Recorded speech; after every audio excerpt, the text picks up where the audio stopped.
bracha, mes chers amis, et quelle est la clé de la réussite du mariage, la réussite dans la vie, la réussite dans l'éducation des enfants, la réussite dans la santé? Quelle est la réussite, quelle est la clé de notre hatzlacha, dans notre réussite dans notre travail? Parce que les gens, ils aiment travailler, ils veulent travailler, mais ils veulent avoir plus. Ça veut dire être amené à une place sociale plus élevée, une voiture plus élevée. Comment est-ce qu'on va arriver à monter de grade? Maintenant, est-ce que c'est bien difficile d'avoir cette clé-là? Ou est-ce que c'est une clé qui est très facile à avoir et il faut juste faire hocus pocus et tout va bien? Et la dernière chose, vous savez que des fois, quand on fait une blague, il y a un sourire. Est-ce que cette force du sourire, elle a une force spéciale? Parce que ça arrive souvent que, justement, la simcha, des fois, elle peut changer beaucoup de choses. D'où est-ce qu'elle vient la force du sourire, la force de la blague, ou la force du rire? D'où est-ce qu'elle vient de ces choses-là? Et pour essayer de comprendre avec ça, nous avons besoin de nous pencher sur la paracha de la semaine. C'est marqué dans le début de la paracha, Vaidaber Elohim, Dieu de rigueur, et a parlé à Moshe, et il lui a dit, je me suis fait savoir, fait connaître chez tes patriarches, tes arrière-grands-pères, Abraham, Yitzhak et Yaakov, mais à toi, je suis Ani Hashem, Ani Yudke Vavke. Donc a priori, ça veut dire, c'est bizarre, au début de la paracha, au début du texte, la phrase elle-même, on est en train de parler de la rigueur, et à la fin de la phrase, on parle de la miséricorde. Alors c'est miséricorde ou c'est quoi? Qu'est-ce qu'on fait? La réponse, elle est extraordinaire. C'est quoi la valeur numérique de Elohim? C'est 86. 86, ok. Ben c'est quoi la valeur numérique de Ani Yudke Vavke, Ani Hashem? 87. Il y a combien de différences? Pour les forts en maths, il y a 87 et 86. Vous savez, il y en a un qui... Ils disent, il arrive un prof de maths qui rentre à la police. Vous savez que les policiers, ils sont pas très forts en maths. Bon, ils arrivent en, comment on appelle ça? Ils arrivent en, non, les policiers de l'époque, ça va. Il arrive au, comment on appelle ça? Il arrive à la Tahana, au commissariat. Il arrive au commissariat et donc ils disent, bon, écoutez, je vais vous faire une interrogation. Et combien ça fait 4 plus 4? Il demande à Benoît, le policier. Il dit 4 plus 4, ça fait 6. Non, c'est pas ça, donnez-lui une chance, donnez-lui une chance. Bon, ok, combien ça fait 4 plus 4? Il dit 4 plus 4, ça fait 5. Non, donnez-lui une chance, donnez-lui une chance. Bon, ok, je lui donne une chance. Combien ça fait 4 plus 4? Il lui dit, ça fait 4 plus 4, ça fait 8. Alors tout le monde qui crie, donnez-lui une chance encore, donnez-lui une chance encore. Et Vekitsu, 86 et 85, 86 et 87, il y a 1. Ça veut dire quoi 1? Ça veut dire que entre la rigueur et la miséricorde d'Akadosh Baruch Hu, entre la rigueur et la miséricorde d'Akadosh Baruch Hu, il n'y a que 1. C'est-à-dire comment tu te vas transformer la rigueur et la miséricorde juste avec une nekuda de Emouna. Il y avait, à l'époque de Baba Saleh, ils étaient comme ça dans une sorte de messiba. Il y avait comment on appelle ça? Pas un roi, mais comment on appelle, une sorte de cheikh qui était très important, qui s'appelait Mohamed, qui était vraiment anti-juif. Et il est venu à cette fête, là, c'était Kanirun Iloula ou quelque chose, et toujours il venait pour faire du mal aux juifs, essayer de leur... Ce qui s'est passé, c'est une fois il est rentré dans la salle, et Baba Saleh est venu le voir. Il lui dit, tu vas arrêter de faire du mal aux juifs. Tu comprends, tu vas arrêter de faire du mal aux juifs. L'autre dit, comment tu me parles à moi? Moi, gouverneur de la ville, gouverneur de toute cette contrée, si tu me parles à moi? Attends, tu vas voir ce que je vais te faire, je m'en vais. Tu vas voir, je vais. Il sort avec un courroux du tonnerre, il rentre chez lui à la maison, il dit, je vais parler à mon conseiller, je vais le tuer ce Rav. Ce qui se passe, c'est qu'il attend son conseiller. Il attend, le conseiller il n'arrive pas, il commence à avoir des vertiges. Oh, des vertiges. des vertiges, ah, je me sens mal. Il appelle ses docteurs, il avait des docteurs spéciaux. Ils arrivent tout de suite, ils commencent à vérifier. Fièvre, pas de fièvre, les yeux, dikatos naïm, dans les oreilles, ils vérifient chaque chose. Ils voient, on a dit, comment ça, vous savez rien? Je vous paye au mois, c'est pas que je vous paye à la consultation. Je vous paye au mois, vous savez pas ce que j'ai? On est vraiment désolé, on trouve pas. On est tous concertés ici, on n'a pas de. Là-bas, Salé, on appelle ça le gouverneur. Il dit, vous savez, il parle à son conseiller finit par arriver, il dit, écoute, j'étais tout à l'heure dans une messiba. Je dis, c'est qui ce rave là que tu avais dit? Oh, je sais pas, c'est un rave des juifs, je les aime pas de toute façon. Il a dit, tu lui as dit quelque chose de mal? Il a dit, j'ai dit que j'allais le tuer. Il a dit, comment t'as dit ça à lui? Tu sais que il y a des gens qui sont chez eux, ils sont très tzadikim. Est-ce qu'il s'appellerait pas Baba Salé par hasard? Ouais, c'est possible. Viens, on va aller le voir. Je vais mourir, je me sens mal, j'arrive pas à bouger. Je dis, venez, le gouverneur. Avec votre honneur, si ça vous dérange pas, on va lui demander pardon si ça vous dérange pas. Il lui dit, ok, je me sens tellement mal, j'ai envie de mourir, et les docteurs, ils savent pas quoi faire. Ils retournent chez Baba Salé. Ils arrivent chez Baba Salé. Et il lui dit, Baba Salé. Alors, eux, bien sûr, ils étaient là-bas à la fête. Elle s'est tournée un petit peu en ambiance mauvaise, parce que genre, ils savaient ce qui pouvait leur arriver. Et donc, ce qui se passe, c'est que le gouverneur, il revient, il vient chez Baba Salé, je m'excuse, j'ai des vertiges, peut-être que c'est parce que je vous ai mal parlé. Il dit, oui, c'est à cause de moi, exactement, je savais que tu allais venir me demander pardon, mais je ne te pardonne que si tu arrêtes de faire du mal aux Juifs. Il a dit, oui, c'est promis, j'arrête de faire du mal aux Juifs, et depuis ce moment-là, comment est-ce que ces tzadikim, ils arrivaient à faire des miracles qui sont comme ça? Ils ont quelque chose de spécial. La spécificité, c'est la Emouna. Comme la Emouna, ce qu'ils avaient tous, nos tzadikim, des tzadikim extraordinaires, comme Rabbi Haim Pinto, une fois, il était dans le Melah. Il était dans le Melah. Et l'armée du roi, ils cherchaient des poulets parce que le roi, il voulait faire, ou le gouverneur, il voulait faire un banquet. Et donc, ils sont partis chercher les poulets. Et sur la route du Melah, vous savez, c'est des rues très étriquées là-bas. À Essaouira. Et donc il commence à taper tout le monde. Le rabbin Haim Pinto, il était là-bas.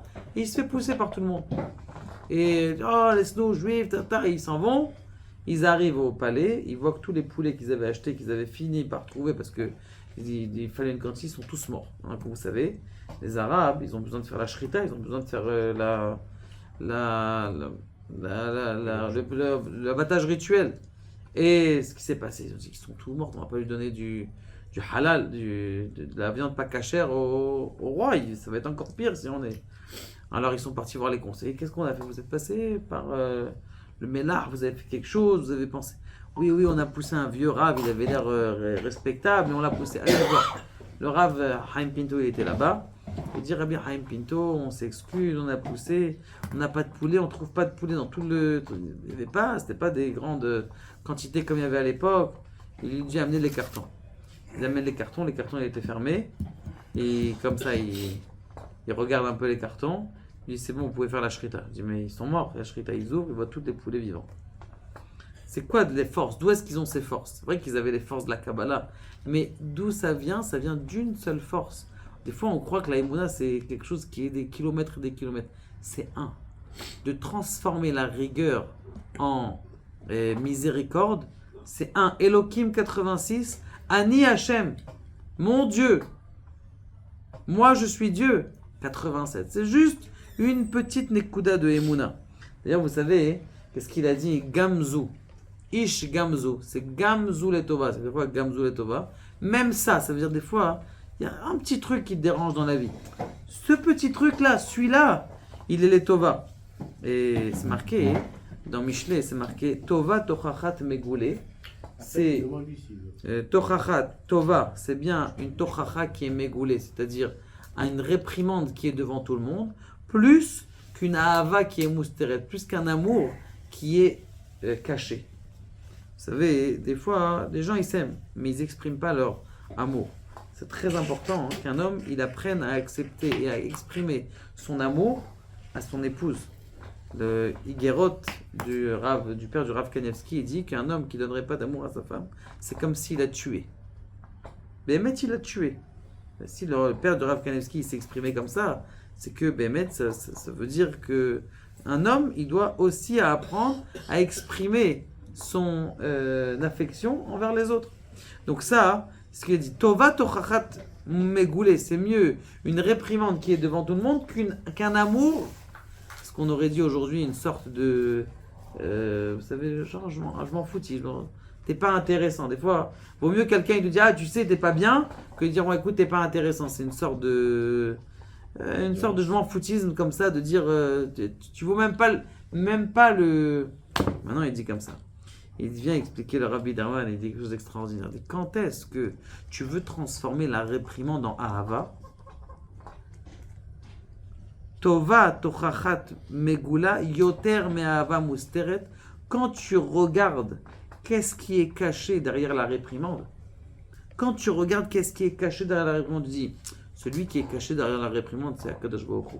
Je sais que j'ai un coup dur en ce moment. Ce coup dur, je trouve pas mon zivouk, j'ai des problèmes dans le travail, j'ai ce coup dur là que j'ai en ce moment.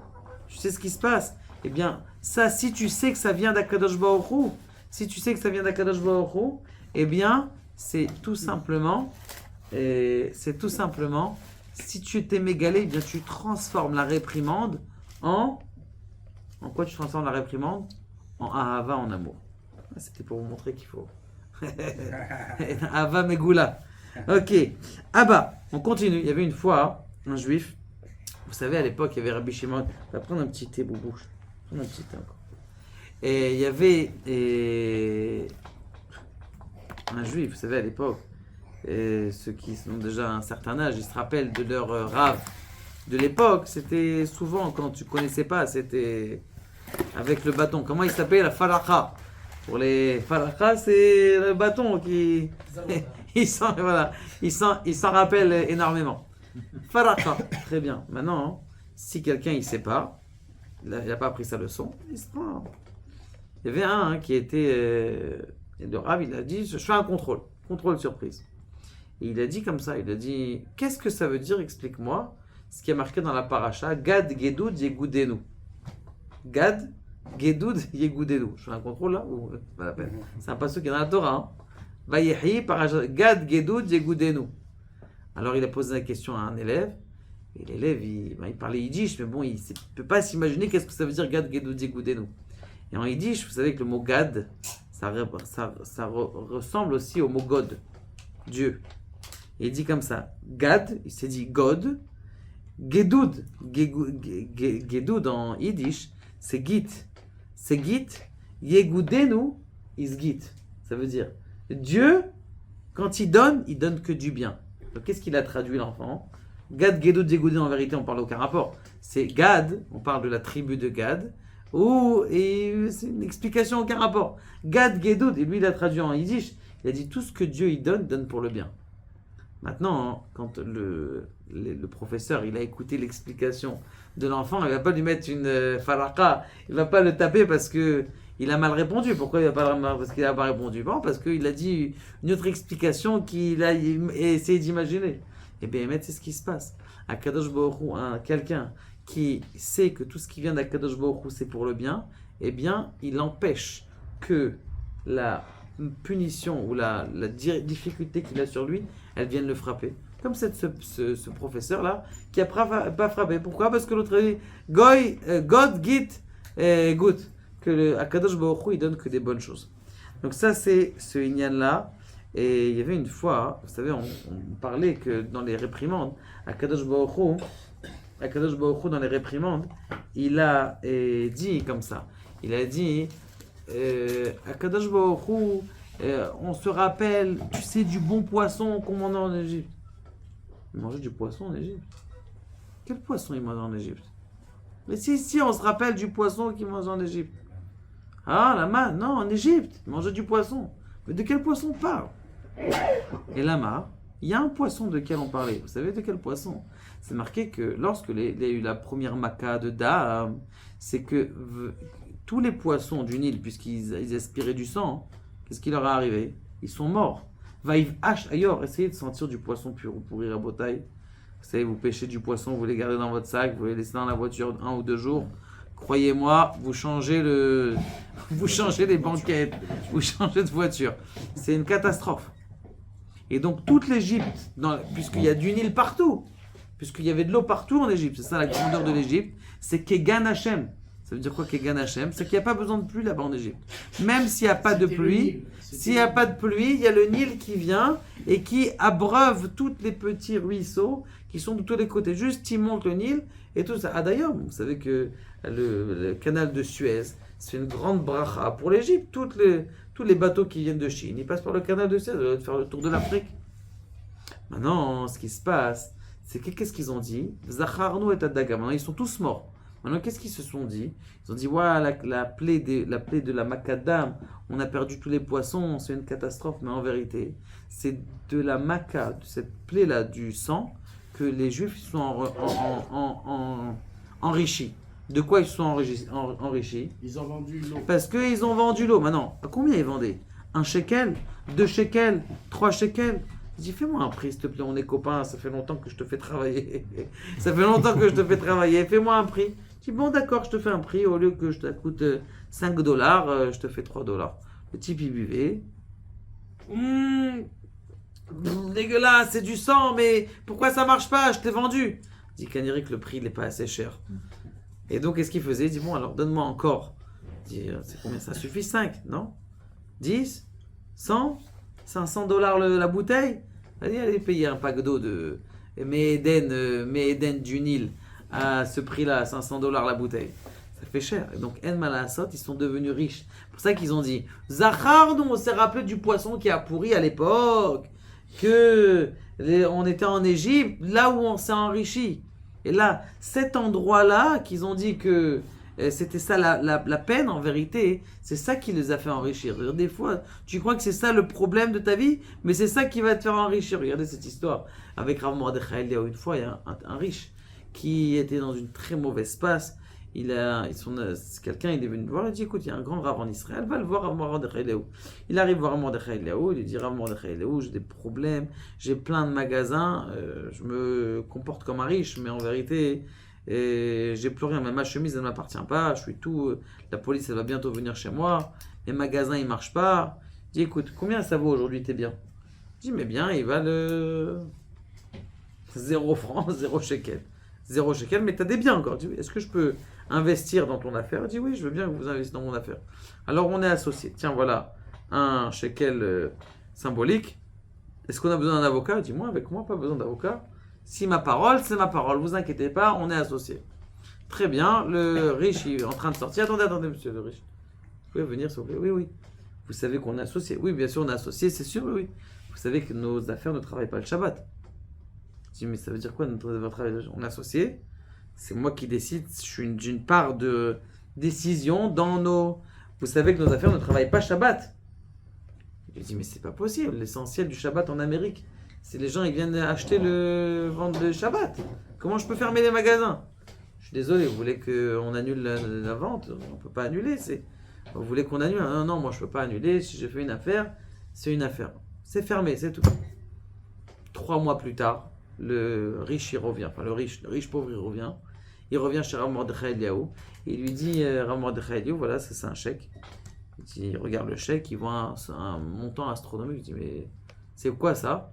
Il lui dit, c'est votre part, on est associés. Depuis que j'ai fermé le Shabbat, eh bien, ma société, elle a explosé.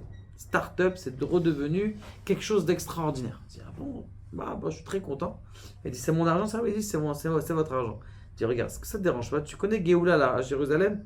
C'est là-bas, tu vas, tu prends le Waze, il y a un magasin qui s'appelle Orach Chaim, tu vas acheter, ça te dérange pas, un chasse, un Zohar, et après, tu vas acheter des livres pour les enfants, un cos de kidouche, un chandelier pour ta femme. Il lui fait une grosse liste. Tu peux lui dire, je fais quoi avec tout ça? Il dit, tout ça, c'est pour toi. Il dit, mais Rav, c'est votre argent. Il dit, c'est mon argent, d'accord? Donc, j'ai décidé de te le donner. Et qu'est-ce que tu fais avec cet argent? Eh bien, tu vas t'acheter, tu vas remplir ta maison de Sifrei Torah, de Sfarim, de Torah. Tu vas voir que ça va amener encore plus de bracha chez toi à la maison. Et donc, pour vous dire que lui, il croyait que tout. Pourquoi est-ce que ça marchait pas? Parce qu'il y avait le Shabbat. Quoi, tu crois que ça. C'est grâce au fait que tu fermes le Shabbat. Des fois, tu dis, ah, la parnassa, elle marche pas. Parce que le Shabbat, ça marche pas. Le contraire, parce que tu fermes le Shabbat, c'est ça qui va te faire gagner. Des fois, tu te dis, c'est le contraire. Donc, on ne sait pas. Ok, magnifique. Maintenant, et il y avait une fois comment on appelle ça? Un nag autobus. Un chauffeur de bus. À chaque fois qu'il y avait quelqu'un qui rentrait, il s'appelait Yitzhak. Chaque fois qu'il y en avait quelqu'un qui rentrait, il dit fais un sourire. Fais un sourire. Très bien. Il fait un sourire. Chaque fois le mec qui rentrait, il faisait un sourire. Chaque fois qu'il demandait quelque chose, fais un sourire. Alors les gens ils comprenaient pas pourquoi tu demandes de faire des sourires. C'est quoi ton délire de sourire là avec le. Je lui ai dit écoute, je vais vous expliquer. Une fois j'étais chez le Rav Yeshua Mikerestir. Lorsque j'étais chez le Rav Yeshua Mikerestir, ma fille elle était très malade. Ouais, je l'ai mal. Elle était malade, je suis parti voir le Rav, chez Rabbi Shaya. Et une fois que je suis arrivé chez le Rav il m'a donné une bracha. Et à la fin de la bracha, bon, j'étais un peu comme ça, triste. Il m'a dit, souris. J'ai souri. Et bizarrement, ce sourire, il m'a donné une simcha spéciale. Je ne sais pas pourquoi. Je suis rentré à la maison, et Baruch Hashem, ma fille, elle a commencé à aller mieux. Elle se sentait mieux. Alors que les médecins, ils étaient très pessimistes, ils sont devenus de plus en plus positifs, de plus en plus extraordinaires. Et Baruch Hashem, elle était très bien. Et depuis, à chaque fois qu'il y a quelqu'un qui rentre dans mon bus, eh bien, je lui dis de sourire. Maintenant, c'est quoi la force de mettre du sourire? C'est quoi cette force du sourire? Qu'est-ce que c'est le rire? Le rire, c'est quand tu fais une blague. Tu envoies une blague et tu t'attends pas à la fin. Tu t'attends pas à la fin. Quand tu t'attends pas à la fin, qu'est-ce qui se passe? C'est ça que tu ris. Tu commences à faire une blague, tiens, c'est rigolo. Et par exemple, il y avait comment on appelle ça, un monsieur. Il était dans une communauté et à chaque fois qu'il avait un safek sur la shrita, il allait voir le Rav. Il dit Rav, est-ce que c'est cachère, c'est pas cachère? Il y a un autre rabbin, vous savez, les rabbins réformistes. Il vient le voir, il lui dit écoute. Pourquoi est-ce que tu vas voir le Rav à chaque fois? C'est marqué dans la Torah clairement. La kelef tashlichunoto. Tu poses la question au chien. Si le chien il mange le poulet, ça veut dire que c'est pas cachère. Si le chien il mange pas le poulet, ça veut dire que c'est cachère. Donc c'est pour ça que. Donc lui, qu'est-ce qu'il a fait? C'était le shochet, il connaissait que la shrita. Il mettait, quand il avait un doute, il mettait devant le chien. Si le chien il mangeait, eh ben c'était que ça veut dire que c'était pas cachère. Comme il a fait le deuxième rabbin. Comme ça, 1 mois, 2 mois, 3 mois, au bout de 4 mois, qu'est-ce qui se passe? Eh bien, au bout de 4 mois, le kafri, là, le shochet, il retourne voir le Rav. Il lui dit,